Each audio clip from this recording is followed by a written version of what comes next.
बिस्मिल्लाहिर्रहमानिर्रहीम। अस्सलाम वालेकुम guys. Tahir Mahmood Amazon course lecture 4 लेके आपकी खिदमत में हाजिर है। अच्छा, अमेज़ॉन पे हम लोग प्रोडक्ट हंटिंग करते हैं। अमेज़ॉन पे मिलियन ट्रिलियन में प्रोडक्ट्स पड़ी हुई हैं, तो हम लोग प्रोडक्ट को हंट करने के लिए एक क्राइटेरिया मुंतखब करते हैं। क्राइटेरिया बोले एक मयार रखते हैं कि मैं जो प्रोडक्ट ढूंढ रहा हूँ उसमें ये चीज़ें होनी चाहिए और ये चीज़ें नहीं होनी चाहिए।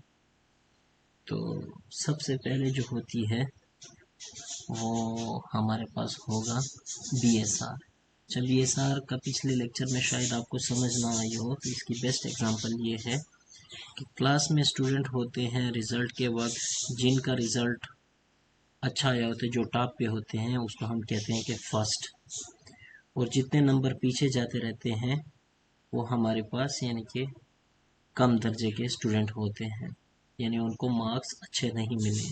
जिनको अच्छे मिलते हैं वो टॉप 3 में होते हैं, टॉप 10 में होते हैं, टॉप 20 में होते हैं। तो इसका मतलब ये है जो फर्स्ट है BSR वो हमारे पास बेस्ट है। और जैसे ही पीछे जाइए हज़ारों तक जा सकते हैं, क्योंकि अमेज़ॉन पे ही प्रोडक्ट इतनी पड़ी हैं कि ये नंबर ये नहीं है कि 1 to 10 है, ये जस्ट एग्जांपल थी। तो जितना कम होता जाएगा BSR डिजिट्स में, 1 डिजिट है, 2 डिजिट है, 3 डिजिट है, इतना अच्छा है। जितना ज़्यादा होता जाएगा मतलब उसकी सेल थोड़ी कम है। तो कीपा पे क्राइटेरिया एक हम पुट करेंगे, वो नेक्स्ट स्टेप में मैं आपको प्रैक्टिकल दिखाऊंगा, लेकिन क्राइटेरिया की आपको समझ होनी चाहिए कि क्या होता है क्राइटेरिया। उसमें हम लोग BSR पुट करते हैं कि जो लेस देन 50K हो, यानी कि 50,000 से कम हो, यानी कि 50,000 तक लिमिट के जिनके BSR हैं उनमें हम इंटरेस्टेड हैं, यानी कि 50,000 तक जो हैं वो अच्छी सेल हैं। उसके अलावा हम लोग रिव्यूज़ जो होते हैं वो भी मिनिमम उसके 50 हों। 50 क्यों हों? क्योंकि रिव्यूज़ जो जनरेट होते हैं, एक प्रोडक्ट है, एक मार्केट में आई है, उसका बायर ख़रीदेगा, फिर उसके बाद उसको रिव्यू देगा, तो रिव्यू भी बहुत काउंट होते हैं, असर डालते हैं। तो हम लोग मिनिमम 50 रखेंगे। 50 का ये मतलब है कि एवरेज हम लोग दिमाग में बनाते हैं कि अगर ये प्रोडक्ट 1 महीना पहले चली है तो कम से कम एक 5 या 10 एवरेज रख लेते हैं कि रिव्यूज़ उसे मिले। 50 हम इसलिए रखते हैं कि कम से कम ये प्रोडक्ट हमारी 5-6 महीने इस्तेमाल हो चुकी हो, यानी कि अमेज़ॉन पे बिक चुकी हो। बिल्कुल नई प्रोडक्ट हो जो 1 महीना या 15 दिन पहले लॉन्च हुई है और उसी पे हम लोग होलसेल बिजनेस करने लग जाए, तो ये भी एक रिस्क की बात है। कम से कम ऐसी प्रोडक्ट ढूंढेंगे जिसके रिव्यूज़ 50 हो मिनिमम, ताकि हमें पता चले कि वो 5-6 महीने अमेज़ॉन पे बिक चुकी है। उसकी सेल्स का आइडिया एवरेज सारी हमें फिर मिल जाती है। रेटिंग उसकी 4+ होनी चाहिए, क्योंकि 4 से लो जो होते हैं अच्छे तस्वर नहीं किए जाते हैं, तो 4+ हम लोग लगाएंगे। प्राइस उसकी 15 से 100 होनी चाहिए। ऐसा हम प्रोडक्ट ढूंढ रहे हैं जिसकी प्राइस, अच्छा, कीपा पे या किसी भी हंटिंग टूल पे हमें ये कैटेगरी दी जाती है कि फ्राम टू, ये मिनिमम कितनी से आप शुरू करना चाहते हैं, मैक्सिमम कितना जाना चाहते हैं, तो 15 से 100 के बीच में होनी चाहिए। अच्छा, अमेज़ॉन पे कैटेगरीज हैं, हर चीज़ की अपनी कैटेगरी है, क्योंकि एक स्मूथ सिस्टम उन्होंने बनाया हुआ, ये नहीं है कि बस सारे मिक्स चीज़ें हैं। तो हर चीज़ की होम एंड अप्लायंस की अलहदा है, किचन की अलहदा है, ऑटो की अलहदा है, ऐसे ग्रोसरी की अलहदा है। तो ये कैटेगरी जब हम सर्चिंग करेंगे तो उस वक्त मैं आपको ब्रीफ बताऊंगा कि कौन कौन सी कैटेगरी में जाना चाहिए, कौन सी में नहीं जाना चाहिए। पेट की अलहदा कैटेगरी है, तो इससे हमें सर्चिंग में आसानी हो जाती है कि हम स्पेसिफिक एक कैटेगरी में प्रोडक्ट सर्च कर रहे हैं। दूसरा है आइटम वेट। आइटम वेट जो है वो 3 kg से कम होना चाहिए, क्योंकि हमें ऐसी चीज़ चाहिए जो आसानी से हम लोग डिलीवर कर सकें। हमारे लिए भी मसला बहुत बड़ी बड़ी चीज़ें हों तो वो मसले बन जाते हैं, और 3 kg is equal to 3000 grams होता है, तो 3000 ग्राम से या 3 kg से कम हो, ज़्यादा ना हो। अच्छा, उसमें न्यू ऑफर काउंट क्या होता है कि उसमें जो FBA सेलर बैठे हैं वो एटलीस्ट 3 हो, और ज़्यादा से ज़्यादा 15 हो या 20 हो। इसका क्या फ़ायदा है कि जो चीज़ हम होलसेल पे बेचना चाहते हैं, अगर उसमें कोई FBA सेलर ही नहीं है, इसका मतलब है या तो वो प्राइवेट लेबल की है जो ब्रांड इजाज़त नहीं दे रहा है। इससे हमें ये पता चलेगा कि कम से कम 3 बैठे हैं, इसका मतलब है इन तीनों ने तो उनसे इजाज़त ली हुई है। ठीक है, समझ आ गई बात। न्यू ऑफर काउंट में हम लोग 3 to 15 देंगे, 3 to 10 दें, 3 to 20 दें, ये आपकी मर्ज़ी है, लेकिन कम से कम एटलीस्ट 3-4 होने चाहिए, ताकि हमें पता चले कि वो ब्रांड है, डिस्ट्रीब्यूटर है जहाँ से ये माल ख़रीद रहे हैं, ये FBA सेलर जो हैं न्यू ऑफर काउंट वाले, इनको अगर इजाज़त मिली है, तो अगर मेरी स्ट्रेटजीज अच्छी रही तो ये इजाज़त मुझे भी दे सकते हैं।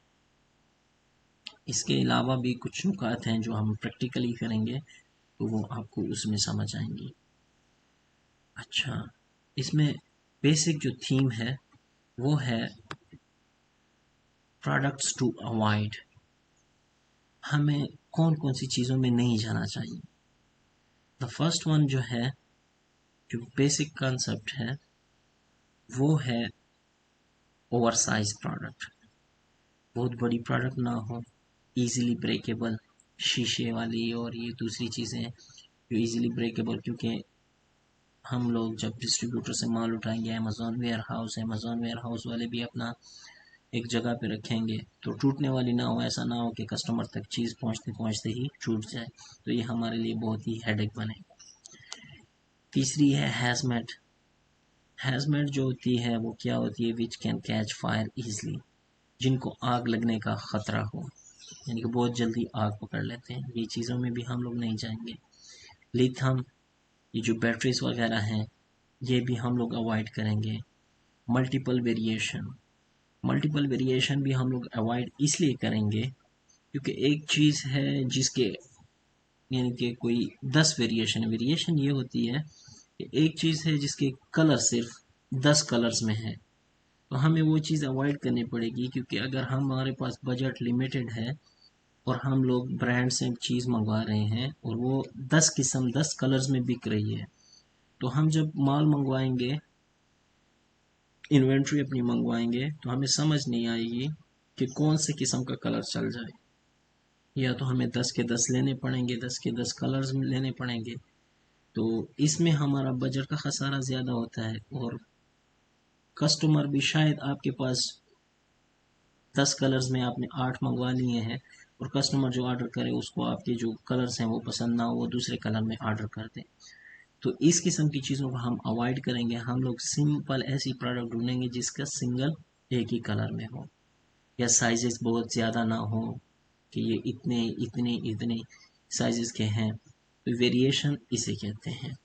और जो बेस्ट पार्ट है वो है Amazon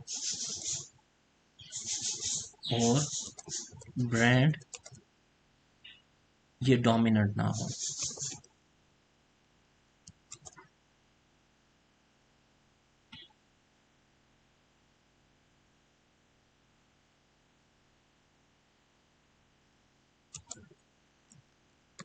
should not be dominant.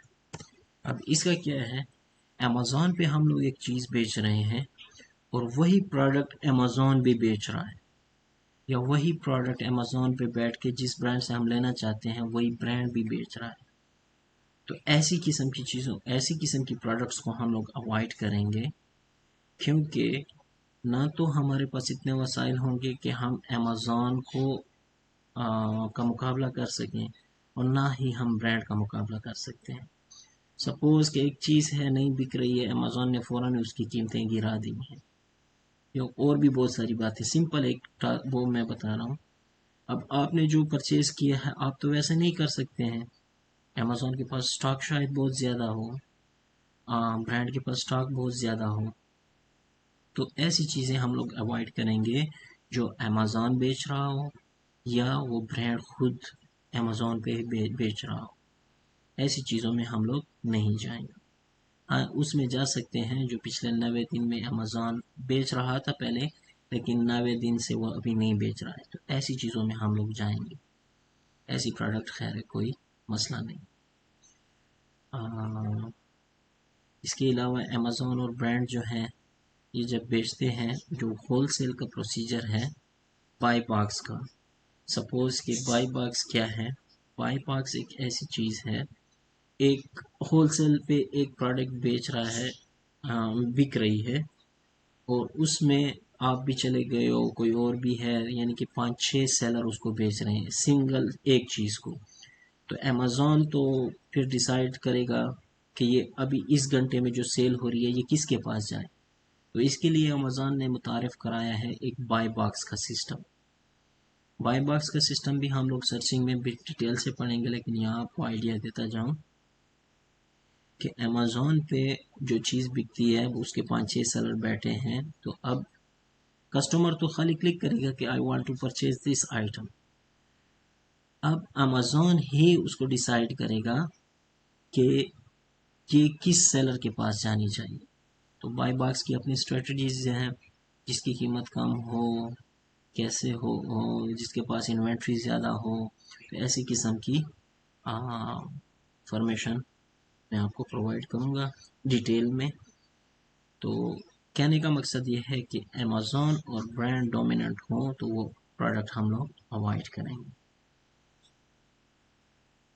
उम्मीद करता हूँ कि आपको क्राइटेरिया की भी समझ आ चुकी होगी और जो प्रोडक्ट अवॉइड करनी है ये भी समझ आ चुकी होगी।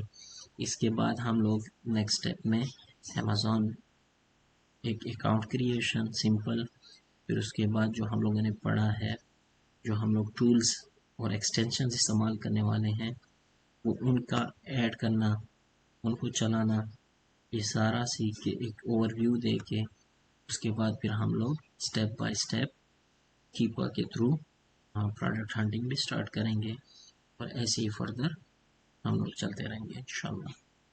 तब तक के लिए अल्लाह हाफिज़।